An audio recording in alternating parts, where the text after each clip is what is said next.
ആത്മാവിൻ ശക്തി നൽകണമേ. വേഗം വരണമേ, സ്നേഹം പകരണമേ, ആത്മാവിനൊന്നു തൊടണമേ. ആരാധനേ യേശുവേ, ഹല്ലേലൂയ മാറാനാഥാ, ഹല്ലേലൂയ മാറാനാഥാ. Come, Lord Jesus. Praise the Lord.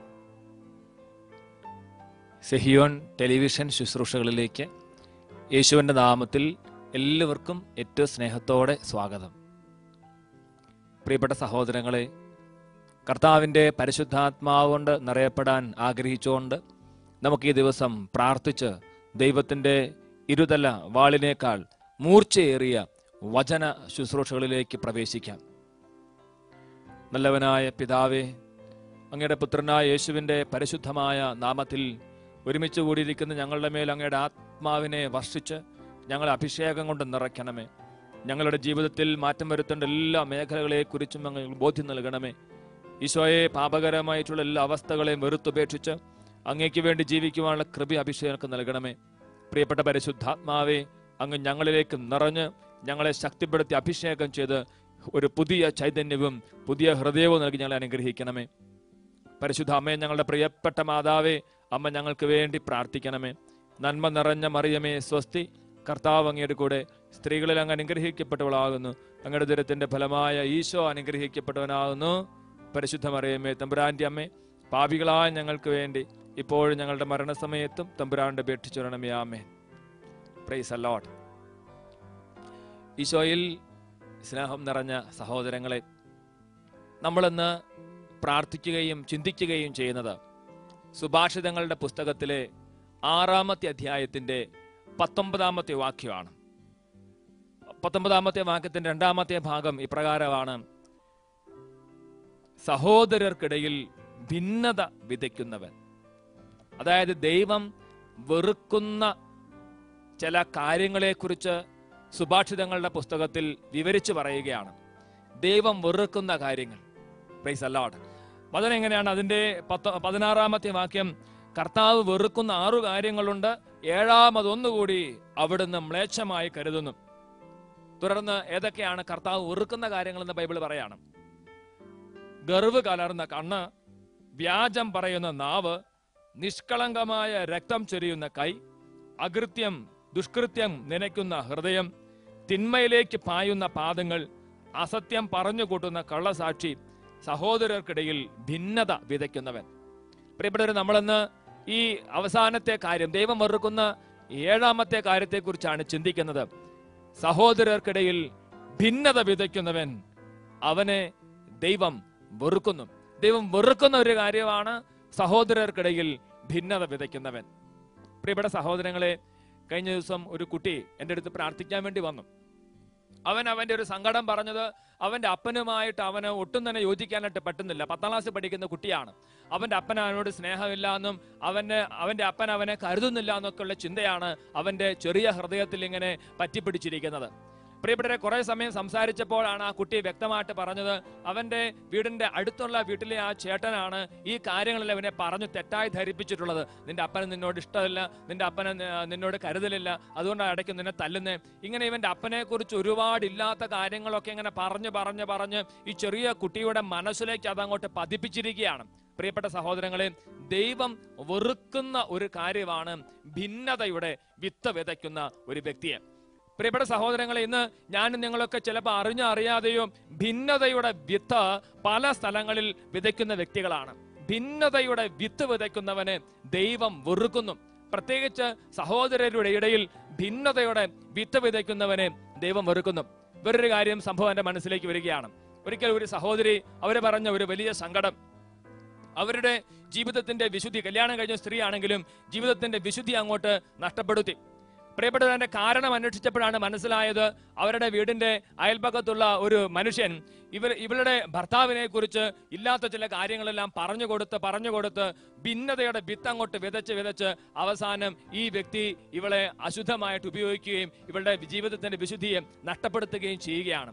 ഇന്ന് അനേകം വ്യക്തികൾ ഏതെങ്കിലും തരത്തിൽ നശിച്ചു പോകുന്നതിന്റെ ഒരു പ്രധാനപ്പെട്ട കാരണം ചില സമൂഹങ്ങൾ, ചില ഇടവകകൾ, ചില പ്രാർത്ഥനാ ഗ്രൂപ്പുകളൊക്കെ ഭിന്നിച്ചു പോകുന്നതിന്റെ കാരണതാണ് ചില വ്യക്തികൾ ഭിന്നതയുടെ വിത്ത് വിതയ്ക്കുകയാണ്. പ്രിയപ്പെട്ടവരെ, വളരെ ഗൗരവമായി നമ്മൾ കാണേണ്ട ഒരു കാര്യമാണ്, ഭിന്നതയുടെ വിത്ത് നമ്മൾ വിതച്ചാൽ അത് ദൈവം വെറുക്കുന്ന ഒരു കാര്യമാണ്. ദൈവം വെറുക്കുന്ന ഒരു കാര്യമാണ് സഹോദരർക്കിടയിൽ ഭിന്നത വിതയ്ക്കുന്ന ഒരു വ്യക്തി. പ്രിയപ്പെട്ട സഹോദരങ്ങളെ, അതുകൊണ്ട് വളരെ ഗൗരവമായി ഈ വിഷയത്തെക്കുറിച്ച് നമുക്ക് മനസ്സിലാക്കാം. സുഭാഷിതങ്ങളുടെ പുസ്തകത്തിന്റെ 6-ാമത്തെ അധ്യായത്തിൽ തന്നെ 12 മുതലുള്ള വാക്യങ്ങളിൽ ഈ ഒരു വ്യക്തിയുടെ ചില കാര്യങ്ങളെക്കുറിച്ച് ബൈബിൾ നമ്മളെ പഠിപ്പിക്കുന്നു. 12 മുതലുള്ള വാക്യങ്ങൾ പ്രകാരമാണ്, നിർഗുണനായ ദുഷ്ടൻ കുടില സംസാരവുമായി ചുറ്റി നടക്കുന്നു. നോക്കിയേ, നമ്മുടെ വീട്ടിലേക്ക് ചില ദുഷ്ട സംസാരവുമായി ചില വ്യക്തികൾ കടന്നു വരുമ്പോൾ നമ്മൾ തിരിച്ചറിയണം അവരെ. തുടർന്ന് ബൈബിൾ പറയാം, അവൻ കണ്ണുകൊണ്ട് അടയാളം കാട്ടുകയും കാലുകൊണ്ട് തോണ്ടുകയും വിരലുകൊണ്ട് ചൂണ്ടിക്കാട്ടുകയും ചെയ്യുന്നു. അപ്പൊ അവന്റെ പ്രത്യേകത, അവൻ കണ്ണുകൊണ്ട് അടയാളം കാട്ടുകയും കാലുകൊണ്ട് തോണ്ടുകയും വിരലുകൊണ്ട് ചൂണ്ടിക്കാട്ടുകയും ചെയ്യുന്നു. എനിക്കറിയാം, ചില ഇടവകളിൽ വികാരച്ചൻ വചനം പ്രഘോഷിക്കുമ്പോൾ, വചന ശുശ്രൂഷയുടെ വചനം പ്രഘോഷിക്കുമ്പോൾ, ഒരു ആത്മീയ ശുശ്രൂഷ നടക്കുമ്പോൾ, ഒരു ധ്യാനം നടക്കുമ്പോൾ, യേശുക്രിസ്തുവിന്റെ വചനം പ്രഘോഷിക്കുമ്പോൾ ചില വ്യക്തികളെങ്കിലും ചിലപ്പോൾ പുറകിലോ സൈഡുകളിലൊക്കെ മാറിയിരുന്ന് അവർ ഇതുപോലെ ചെയ്യാറുണ്ട്. എന്ത് ചെയ്യും? കണ്ണുകൊണ്ട് അടയാളം കാട്ടുകയും കാലുകൊണ്ട് തോണ്ടുകയും വിരലുകൊണ്ട് ചൂണ്ടിക്കാട്ടുകയും ചെയ്ത ചില വ്യക്തികൾ. വചനം പറയുമ്പോൾ ആ വചനം എന്നോടല്ല അവനോടാണെന്ന രീതിയിൽ അങ്ങോട്ട് ചൂണ്ടിക്കാട്ടുകയും അത് അങ്ങനെ കണ്ണുകൾ കൊണ്ട് അടയാളം കാണിക്കുകയും കാലുകൊണ്ട് തോണ്ടുകയും വിരലുകൊണ്ട് ചൂണ്ടിക്കാട്ടുകയും ചെയ്യുന്ന വ്യക്തികളുണ്ട്. പ്രിയപ്പെട്ട സഹോദരങ്ങളെ, അടുത്ത വചനം വീണ്ടും പറയാണ്, അവൻ തുടർച്ചയായി അനൈക്യം വിതച്ചുകൊണ്ട് വഴി പിഴച്ച ഹൃദയത്തോടെ തിന്മയ്ക്ക് കളമൊരുക്കുന്നു. അവന്റെ പ്രധാനപ്പെട്ട പരിപാടി ഇതാണ്, അവൻ അനൈക്യം വിതയ്ക്കുകയാണ്. അവൻ ഭിന്നിപ്പിന്റെ വിത്ത് വിതയ്ക്കുകയാണ്. അവൻ കുടുംബത്തിലും സമൂഹത്തിലും ഇടവകകളിലും പ്രാർത്ഥനാ കൂട്ടായ്മകളിലൊക്കെ ഭിന്നിപ്പിന്റെ വിത്ത് വിതയ്ക്കുന്നു. അനൈക്യത്തിന്റെ വിത്ത് വിതച്ചുകൊണ്ട് വഴി പിഴച്ച ഹൃദയത്തോടെ തിന്മയ്ക്ക് കളമൊരുക്കുന്നു. ഇങ്ങനെ ചെയ്യുന്ന ഒരു വ്യക്തിക്ക് ദൈവം കൊടുക്കുന്ന ശിക്ഷയാണ് അതിന്റെ 15-ാമത്തെ വാക്യം. വചനം പറയുന്നു, തന്മൂലം പെട്ടെന്ന് അവന്റെ മേൽ അത്യാഹിതം നിപതിക്കും, നിമിഷത്തിനുള്ളിൽ അവൻ പ്രതിവിധിയില്ലാത്ത വിധം തകർന്നു പോകും.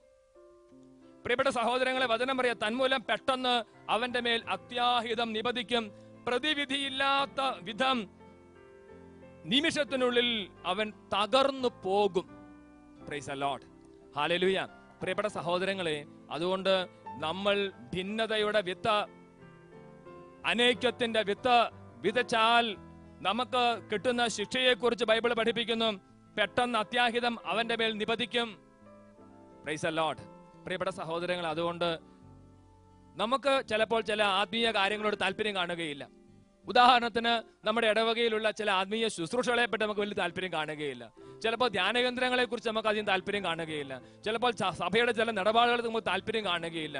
നമ്മൾ ആ താല്പര്യമില്ലാത്തത് കൊണ്ട് ഈ ഒരു കാര്യം, ഒരു അനൈക്യത്തിന്റെ വിത്ത് പല സ്ഥലങ്ങളിൽ ഇങ്ങനെ വിതച്ച് ഭിന്നിപ്പുണ്ടാക്കാനായിട്ട് പരിശ്രമിക്കുകയും ഇടവകകളെ തമ്മിൽ വിയോജിപ്പിക്കുകയും കുടുംബങ്ങളെ തമ്മിൽ അകറ്റുകയും ചെയ്യുന്ന സ്വഭാവം ഉണ്ടെങ്കിൽ, പ്രിയപ്പെട്ടവരെ, വചനം പറയുകയാണ്, തന്മൂലം പെട്ടെന്ന് അവന്റെ മേൽ അത്യാഹിതം നിപതിക്കും, നിമിഷത്തിനുള്ളിൽ അവൻ പ്രതിവിധിയില്ലാത്ത വിധം തകർന്നു പോകുന്നാണ് ബൈബിൾ നമ്മളെ പഠിപ്പിക്കുന്നത്.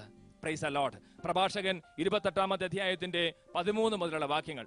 പ്രഭാഷകന്റെ പുസ്തകം 28-ന്റെ 13 മുതലുള്ള വാക്യങ്ങളിൽ പരദൂഷകനെ കുറിച്ചും ഏഷണിക്കാരനെ കുറിച്ചും ബൈബിൾ പഠിപ്പിക്കുക. അതിനെങ്ങനെയാണ്? പരദൂഷകനും ഏഷണിക്കാരനും ശപിക്കപ്പെട്ടവർ, സമാധാനത്തിൽ കഴിഞ്ഞിരുന്ന അനേകരെ അവർ നശിപ്പിച്ചിട്ടുണ്ട്. പ്രിയപ്പെട്ട സഹോദരങ്ങളെ, പരദൂഷകനും ഏഷണിക്കാരനും ശപിക്കപ്പെട്ടവർ, സമാധാനത്തിൽ കഴിഞ്ഞ അനേകരവർ നശിപ്പിച്ചിട്ടുണ്ട്. തുടർന്ന് ബൈബിൾ പറയാണ്, ഇങ്ങനെ പരദൂഷണം പറയുന്ന, ഏഷണി പറയുന്ന വ്യക്തികളുടെ വാക്കുകൾക്ക് നമ്മൾ ചെവി കൊടുക്കരുത്. ചില വ്യക്തികൾ പരദൂഷണം പറയത്തില്ല, പക്ഷെ അങ്ങനത്തെയുള്ള കൂട്ടായ്മകളിലേക്ക് പോയി അവിടെ ഇരിക്കും. രാവിലെ കുഞ്ഞുങ്ങളെയൊക്കെ സ്കൂളിൽ വിട്ട് പിന്നെ ഫ്രീ ആയി, പിന്നെ ചില സഹോദരിമാർ ചെയ്യുന്ന ഒരു പരിപാടിയാണ്, 3-4 പേര് ഒരുമിച്ച് കൂടി പരദൂഷണം അങ്ങോട്ട് പറയും. പ്രിയപ്പെട്ടവരെ, അങ്ങനെ പരദൂഷണത്തിനും ഏഷണിക്കും നമ്മൾ കാതു കൊടുത്താൽ അത് നമ്മുടെ ജീവിതത്തിൽ വലിയ വിപത്തുണ്ടാക്കുമെന്നാണ് ബൈബിൾ നമ്മളെ പഠിപ്പിക്കുന്നത്. വീണ്ടും പ്രഭാഷകന്റെ 28-ാമത്തെ അധ്യായം 16-ാമത്തെ വാക്യം അതാണ്: അപവാദത്തിന് ചെവി കൊടുക്കുന്നവൻ സ്വസ്ഥത അനുഭവിക്കുകയോ സമാധാനത്തിൽ കഴിയുകയോ ചെയ്യുന്നില്ല. അപവാദത്തിന് ചെവി കൊടുത്താൽ നമുക്ക് സ്വസ്ഥത കിട്ടുകയില്ല. അതുകൊണ്ട് നമ്മുടെ വീട്ടുകളിലേക്ക്, നമ്മുടെ കൂട്ടായ്മകളിലേക്ക് ഭിന്നതയുടെ വിത്ത് വിതയ്ക്കാൻ വേണ്ടി വരുന്നവരെ നമ്മൾ ആട്ടി ഓടിക്കണം, സമ്മതിക്കരുത്. അത്തരത്തിലുള്ള കൂട്ടായ്മകളിൽ, അത്തരത്തിലുള്ള കൂട്ടുകെട്ടിൽ ഒരു കാരണവശാലും നമ്മൾ ഇരിക്കരുത്. എഴുന്നേറ്റ് പോകണം. ദൈവം ആഗ്രഹിക്കാത്തൊരു ബന്ധമാണത്. അവിടെ നിന്ന് എഴുന്നേറ്റ് നമ്മൾ മാറിപ്പോകണം. അപവാദത്തിന് ചെവി കൊടുക്കുന്നവൻ സ്വസ്ഥത അനുഭവിക്കുകയോ സമാധാനത്തിൽ കഴിയുകയോ ചെയ്യുകയില്ല എന്ന് ബൈബിൾ നമ്മളെ പഠിപ്പിക്കുന്നു. Price the Lord. അതുകൊണ്ട് പ്രിയപ്പെട്ട സഹോദരങ്ങളെ, നമ്മുടെ ജീവിതത്തിൽ ഈ അപവാദത്തിന് ചെവി കൊടുത്തിട്ടുണ്ടെങ്കിൽ മാപ്പ് ചോദിക്കുക. അപവാദം പറഞ്ഞുണ്ടാക്കിയിട്ടുണ്ടെങ്കിൽ കരുണയ്ക്ക് വേണ്ടി പ്രത്യേകം പ്രാർത്ഥിക്കുക. എനിക്കറിയാം, ചില ഇടവപ്പള്ളിയിലൊക്കെ ഞായറാഴ്ചയിലെ കുർബാന കഴിഞ്ഞ് വെളിയിലേക്ക് ഇറങ്ങുമ്പോൾ തന്നെ അച്ഛൻ പറഞ്ഞ ചില കാര്യങ്ങളെക്കുറിച്ച്, ചില ആത്മീയ ദർശനങ്ങളെക്കുറിച്ച് നെഗറ്റീവായിട്ട് പറയുകയും അങ്ങനെ ഇടവകയിലെ ആളുകളുടെ ഇടയിൽ ഭിന്നിപ്പിന്റെ വിത്ത് വിതയ്ക്കുകയും ചെയ്യുന്ന ചില വ്യക്തികളെ ഞാൻ കണ്ടിട്ടുണ്ട്. പ്രിയപ്പെട്ട സഹോദരങ്ങളെ, അത് ഗൗരവമേറിയ പാപമാണെന്ന് നമ്മൾ തിരിച്ചറിയണം. ദൈവം വെറുക്കുന്ന ഒരു കാര്യമാണ് സഹോദരർക്കിടയിൽ ഭിന്നതയുടെ വിത്ത് വിതയ്ക്കുന്നവൻ. അതാണ് സുഭാഷിതം 22:8: അനീതി വിതയ്ക്കുന്നവൻ അനർത്ഥം കൊയ്യും. അനർത്ഥമാണ് കൊയ്തെടുക്കുന്നത്. ഇതുപോലെ അനീതിയുടെ വിത്തുകൾ വിതച്ചാൽ അനർത്ഥം നമ്മൾ കൊയ്തെടുക്കുമെന്ന് ബൈബിൾ നമ്മളെ പഠിപ്പിക്കുകയാണ്. ജ്ഞാനത്തിന്റെ പുസ്തകത്തിന്റെ 7-ാമത്തെ അധ്യായത്തിന്റെ 15-ാമത്തെ വാക്യത്തിൽ ഒരു മനോഹരമായ വാക്യമുണ്ട്. ജ്ഞാനത്തിന്റെ പുസ്തകം 7-ന്റെ 15-ാമത്തെ വാക്യത്തിൽ പ്രിയപ്പെട്ടവരെ വചനം എങ്ങനെ പറയുകയാണ്: വിവേകത്തോടെ സംസാരിക്കാനും ദൈവദാനങ്ങൾക്കൊത്തവിധം ചിന്തിക്കാനും ദൈവം എന്നെ അനുഗ്രഹിക്കട്ടെ. വിവേകത്തോടെ സംസാരിക്കാൻ, ദൈവദാനങ്ങൾക്കൊത്തവിധം ചിന്തിക്കാൻ ദൈവം എന്നെ അനുഗ്രഹിക്കട്ടെ.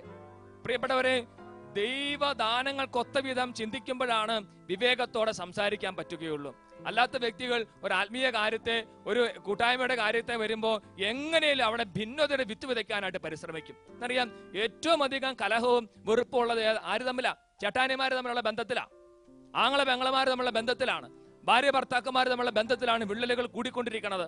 ഒരു പ്രധാനപ്പെട്ട കാര്യം അപവാദമാണ്, പരദൂഷണമാണ്, ഏഷണയാണ്. അത്തരത്തിലുള്ള അശുദ്ധിയുടെ, അനീതിയുടെ വിത്തുകൾ നമ്മൾ വിതച്ചാൽ അതേ നമ്മൾ കൊയ്തെടുക്കുകയുള്ളൂ എന്നുള്ള സത്യം നമ്മൾ തിരിച്ചറിയണം. അതുകൊണ്ട് പ്രിയപ്പെട്ട സഹോദരങ്ങളെ, നമ്മുടെ ജീവിതത്തിൽ വന്ന എല്ലാ പാകപ്പിഴകളെ കുറിച്ച് ഓർത്ത് ആത്മാർത്ഥമായിട്ട് അനുദപിക്കണം. എന്റെ ഒരു വാക്കുമൂലം എന്റെ ഇടവകയിൽ ഞാൻ ഭിന്നിപ്പ് വിതച്ചിട്ടുണ്ടെങ്കിൽ എനിക്ക് ഉത്തരവാദിത്വമുണ്ട്. എന്റെ ഒരു വാക്കുമൂലം എന്റെ കുടുംബത്തിൽ എന്റെ സഹോദരങ്ങൾ തമ്മിൽ ഭിന്നതയും വെറുപ്പും കൂടിയിട്ടുണ്ടെങ്കിൽ എനിക്ക് ഉത്തരവാദിത്വമുണ്ട്. ഐക്യവും സ്നേഹവും വർദ്ധിപ്പിക്കാൻ വേണ്ടിയിട്ടാണ് ദൈവം എന്നെ നിയോഗിച്ചിട്ടുള്ളത്. അതിന് പകരം ഭിന്നതയും വെറുപ്പും വിദ്വേഷവും വാശിയുടെയും വിത്ത് ഞാൻ വിതച്ചിട്ടുണ്ടെങ്കിൽ പ്രിയപ്പെട്ട സഹോദരങ്ങളെ, ഞാൻ ദൈവത്തിന് മുമ്പിൽ കണക്ക് കൊടുക്കേണ്ടി വരും. അതാണ് ഈശോ പറഞ്ഞത്, മനുഷ്യര് പറയുന്ന ഓരോ വ്യർത്ഥ വാക്കിനും വിധി ദിവസത്തിൽ കണക്ക് കൊടുക്കേണ്ടി വരും. മത്തായി സുവിശേഷത്തിന്റെ 12-ാമത്തെ അധ്യായം 36-ാം വാക്യം: മനുഷ്യര് പറയുന്ന ഓരോ വ്യർത്ഥവാക്കിനും വിധി ദിവസത്തിൽ കണക്ക് കൊടുക്കേണ്ടി വരും. നിന്റെ വാക്കുകളാൽ നീ കുറ്റം വിധിക്കപ്പെടും, നിന്റെ വാക്കുകളാൽ നീ നീതീകരിക്കപ്പെടുകയും ചെയ്യും. അതുകൊണ്ട് ഞാനും നിങ്ങളും പറയുന്ന ഓരോ വ്യർത്ഥവാക്കിനും കണക്ക് കൊടുക്കേണ്ടി വരുമെന്ന് ഓർത്ത് അപവാദം പറയുന്ന സ്വഭാവം, ഭിന്നതയുടെ വിത്ത് വിതയ്ക്കുന്ന സ്വഭാവം അത് പൂർണ്ണമായിട്ട് മാറ്റി ഐക്യത്തിന്റെ, അഭിഷേകത്തിന്റെ വിത്ത് വിതയ്ക്കാൻ നമ്മൾ ഒരുങ്ങാം. Price the Lord. പ്രിയപ്പെട്ട എഫേസ്യരുടെ ലേഖനം 5-ാമത്തെ അധ്യായത്തിന്റെ 4-ാമത്തെ തിരുവാക്യം, അവിടെ വചനം പറയാണ്: മ്ലേച്ഛതയും വ്യർത്ഥ ഭാഷണവും ചാപല്യവും നമുക്ക് യോജിച്ചതല്ല, പകരം കൃതജ്ഞതാ സ്തോത്രമാണ് ഉചിതം. മ്ലേച്ഛതയും വ്യർത്ഥ ഭാഷണവും ചാപല്യവും നമുക്ക് യോജിച്ചതല്ല.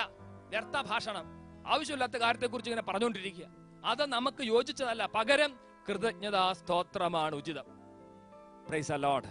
കൃതജ്ഞതാ സ്തോത്രം പറയുന്ന സ്വഭാവം അങ്ങോട്ട് കുറയുമ്പോഴാണ് ഈ കുറ്റം പറയുന്ന, ഭിന്നതയുടെ വിത്ത് വിതയ്ക്കുന്ന സ്വഭാവം കൂടി വരുന്നത്.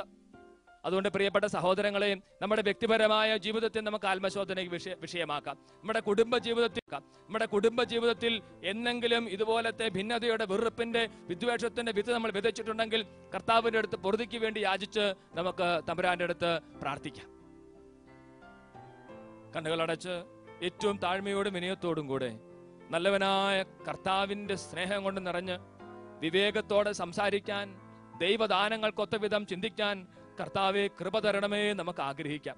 നമ്മുടെ ജീവിതത്തിൽ എന്തെങ്കിലും തമ്പുരാന്റെ തിരുഹിതത്തിന് വിരുദ്ധമായി നമ്മൾ പെരുമാറിയിട്ടുണ്ടെങ്കിൽ മാപ്പ് ചോദിച്ചുകൊണ്ട് പ്രാർത്ഥിക്കാം. പ്രത്യേകിച്ച് ഭിന്നതയുടെ അനീതിയുടെ വിത്ത് നമ്മൾ വിതച്ചിട്ടുണ്ടെങ്കിൽ കർത്താവെ കരുണ കാണിക്കണമേ എന്ന് പ്രാർത്ഥിക്കാം.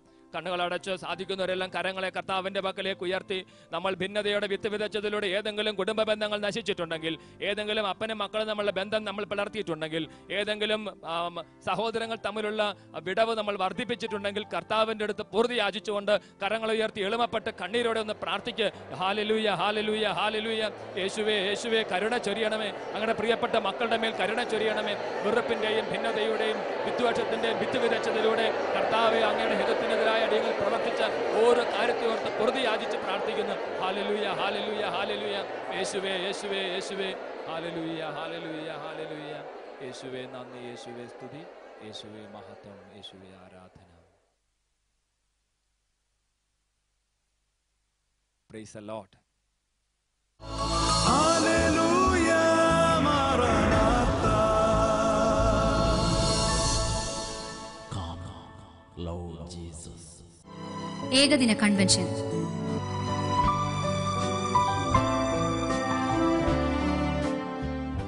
എല്ലാ വെള്ളിയാഴ്ചകളിലും അട്ടപ്പാടി താവളം സെഹിയോൻ ധ്യാന കേന്ദ്രത്തിൽ. പുത്രൻ നിങ്ങളെ സ്വതന്ത്രരാക്കിയാൽ നിങ്ങൾ വചനപ്രഘോഷണം, സ്വതന്ത്രരാകും. ദിവ്യബലി,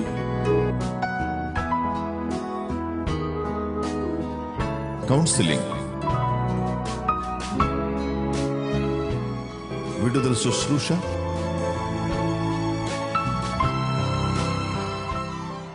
രോഗശാന്തി ആരാധന, ശുശ്രൂഷകൾക്ക് സെഹിയോൻ ടീം നേതൃത്വം കൊടുക്കുന്നു. ഹല്ലേലൂയ മറനാത്ത.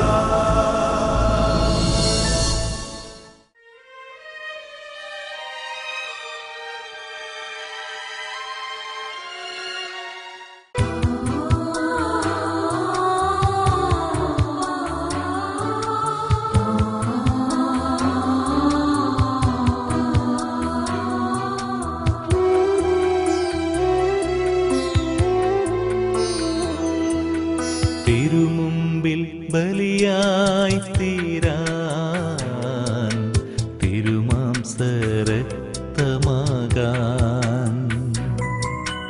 തിരുമുമ്പിൽ ബലിയായി തീരാൻ, തിരുമാംസരക്തമാകാൻ.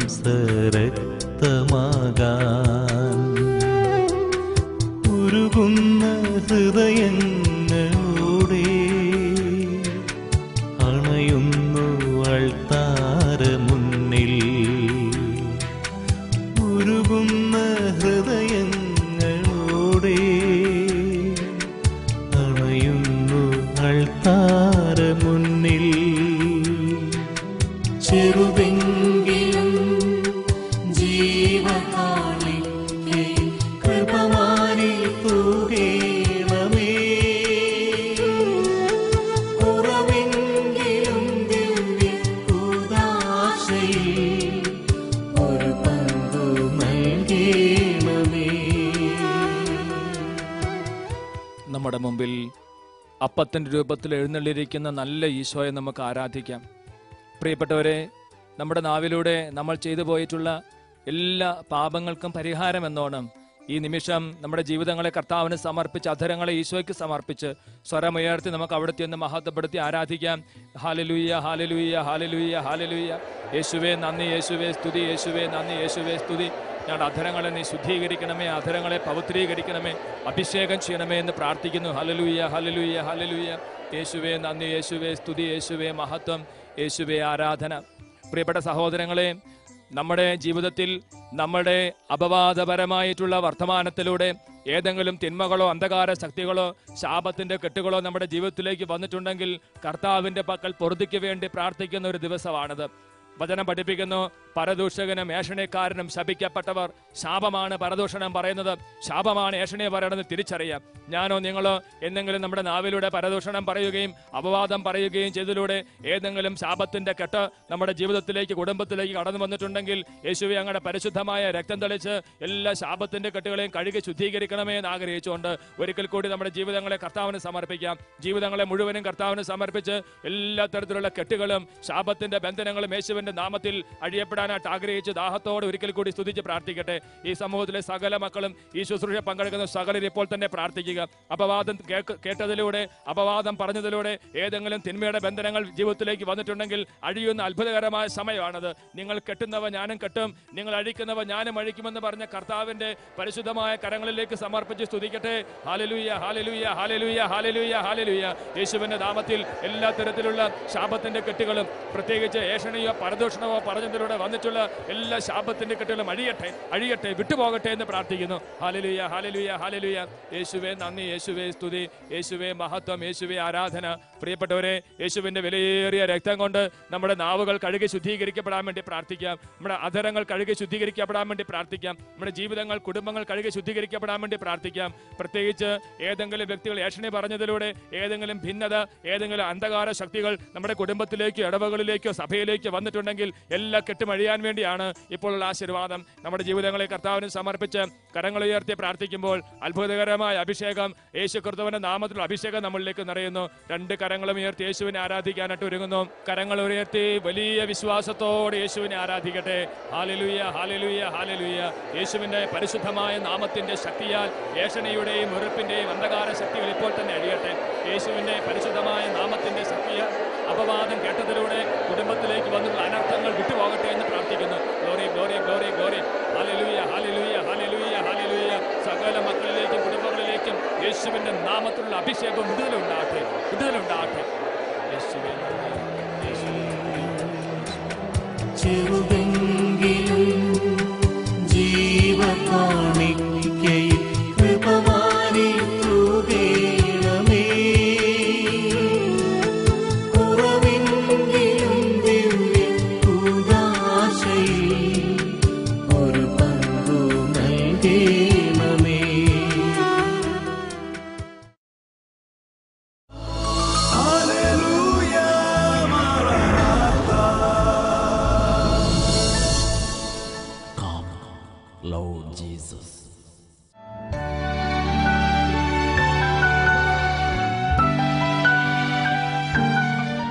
എൻ്റെ പേര് ബീന, വീട് ചെങ്ങാലൂര്. എനിക്ക് 4 വർഷമായി രക്തം കട്ടയാവണ അസുഖമായിട്ട് നടക്കാൻ പറ്റാണ്ട് തീരെ കിടപ്പായിരുന്നു. ഇപ്പോൾ എൻ്റെ കാലുമ്മ ഒരു വലിയ മുറിവുണ്ടായി. ആ മുറിവ് ഒട്ടും ഉണങ്ങാണ്ട് ഞാൻ 2 വർഷമായി കിടപ്പായിരുന്നു. ഇപ്പം ഈ മുറിവ് ഞാൻ ഇവിടെ വരുമ്പോൾ തന്നെ എൻ്റെ മുറിവ് പഴുത്താണ് ഇരുന്നിരുന്നത്. ഇപ്പം ഈ മുറിവ് നന്നായി ഉണങ്ങിയിട്ടുണ്ട്. പിന്നെ 4 വർഷമായി ഞാൻ പച്ചവെള്ളത്തിൽ കുളിച്ചിട്ട്. എൻ്റെ കൈയിൻ്റെ ഉള്ളനടി മാത്രമേ ഞാൻ പച്ചവെള്ളത്തിൽ മുക്കാറുള്ളൂ. പിന്നെ ഞാൻ പച്ചവെള്ളം തൊടാറില്ല. ഇവിടെ വന്ന് ഇത്രയും നല്ല തണുപ്പുള്ള ഈ സ്ഥലത്ത് വന്നിട്ട് എനിക്ക് പച്ചവെള്ളത്തിൽ കുളിച്ചു. എനിക്ക് ഒരു കുഴപ്പമില്ല. 4 വർഷമായി പച്ചവെള്ളത്തിൽ കുളിച്ചിട്ട് കൈയുടെ ഈ മുറിവാണ് ഉണങ്ങിപ്പോ. നോക്ക് എന്താ ഇത് കഥ. ഇത് നടക്കാൻ പറ്റാണ്ടാണ് ഇങ്ങോട്ട് വന്നത്. നടക്കാൻ പറ്റാണ്ടാണ് വന്നത്. എനിക്ക് കണ്ണ് കാണില്ല. രക്തം കട്ടയായിട്ട് ഈ ഭാഗത്തുള്ള ഞരമ്പുകളിലൊക്കെ രക്തം കട്ട പിടിച്ച് കിടക്കാന്നാണ് പറഞ്ഞത് ഡോക്ടർ. അമൃതയിലാണ് ചികിത്സ. ഇങ്ങോട്ട് വന്നപ്പോ ഇത് പഴുത്തിരിക്കുകയായിരുന്നു. അത് ഉണങ്ങി കരിഞ്ഞത് നോക്ക്. നിങ്ങൾ ആർക്കെങ്കിലും സംശയമാണെങ്കിൽ പുറപ്പെടാൻ. ഹല്ലേലൂയ. പ്രിയപ്പെട്ട സഹോദരങ്ങളെ, 4 വർഷമായി രക്തം രക്തം കട്ട പിടിക്കുന്ന അസുഖം നിമിത്തം ശരീരം മുഴുവൻ രോഗവും വിഷമവും വേദന. ഇങ്ങോട്ട് വരുമ്പോൾ പഴുത്ത ഒരു മുറിവുമായിട്ടാണ് വന്നത്. ഇപ്പൊ നോക്കുമ്പോൾ അത് മുറിവ് കരിഞ്ഞിരിക്കും. കണ്ണ് കാണാത്തതായിരുന്നു എനിക്ക് ഏറ്റവും വലിയ വിഷമം. കാരണം എനിക്ക് ഒന്നിനും പറ്റില്ല. ഒരാളുടെ സഹായം ഇല്ലാണ്ട് ഇങ്ങോട്ട് ഒറ്റയ്ക്കലാണ് കയറി വന്നത്. ഇങ്ങോട്ട് ഒറ്റയ്ക്ക് വന്നത്. കാണുന്നുണ്ടോ? കുറേശ്ശെ ഞാൻ വായിക്കുന്നുണ്ട്. ഹല്ലേലൂയ. സന്തോഷത്തോടെ, ആഹ്ലാദത്തോടെ. സൈന്യബലത്താലല്ല, കരബലത്താലുമല്ല, എന്റെ ആത്മാവിനാലാണ്, എന്റെ ആത്മാവിനാലാണ്. Hallelujah.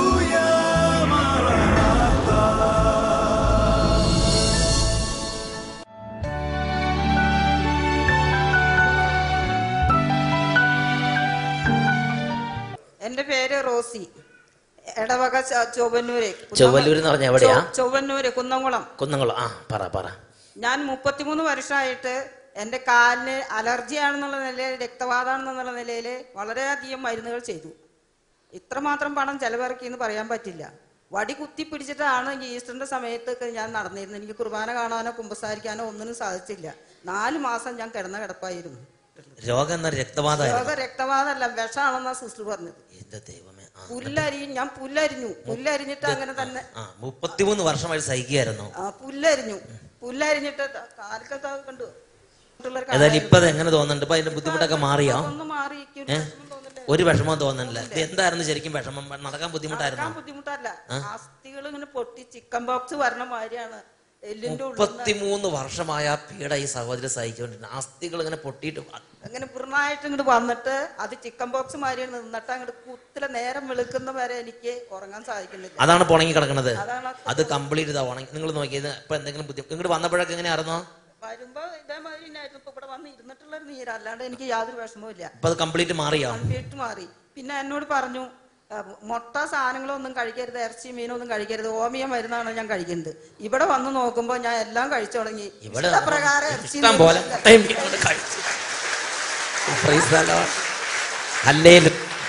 പ്രിയപ്പെട്ട സഹോദരങ്ങളെ, 33 വർഷമായി അസ്ഥിയെല്ലാം അങ്ങോട്ട് പൊട്ടിപ്പോണത് പോലെ ചിക്കൻ ബോക്സ് വന്നിട്ട് അങ്ങോട്ട് അളിഞ്ഞ് അങ്ങനെയുള്ള വിധത്തിൽ ശരീരത്തിൽ വ്രണങ്ങളും അതുപോലെ അസ്ഥിക്കുള്ളിൽ പോലും വേദന ഉണ്ടാകുന്ന വിധം കഠിന വേദന സഹിച്ച സഹോദരിയാണ് ഈ നിൽക്കുന്നത്. 3-4 മാസം കിടപ്പ് കടന്നു എന്നാണ് പറയണത്. 33 വർഷത്തെ പീഡയാണ്. അതിന് കാരണങ്ങൾ വേറെ പലതും ഉണ്ടാകും. എന്തെങ്കിലും ആയിക്കോട്ടെ, എന്തായാലും അത് 33 വർഷമായി സഹിച്ചുകൊണ്ടിരിക്കുകയായിരുന്നു. ഇവിടെ വന്ന് ഇപ്പൊ അങ്ങനത്തെ വേദനയുണ്ടോ? ഒരു വേദനയും ഇപ്പോൾ സഹോദരിക്ക് അനുഭവപ്പെടുന്നില്ല. ഈശോ അത്ഭുതകരമായി മകളെ എല്ലാ വിധത്തിലും സഹായിച്ചിട്ടുണ്ട്. Price the Lord, hallelujah. പ്രത്യേകിച്ച് 33 വർഷമായ രോഗപീഡ ഈ ശരീരത്തിൽ നിന്ന് ഇറങ്ങിപ്പോയി. കൈയ്യടിച്ച് ഈശോയെ മഹത്വപ്പെടുത്താം സന്തോഷത്തോടെ. സൈന്യബലത്താലല്ല, കരബലത്താലുമല്ല, എന്റെ ആത്മാവിനാലാണ്, എന്റെ ആത്മാവിനാലാണ്. Hallelujah, മറനാഥാ. Visit our website www.sehion.org. Email sehion@gmail.com.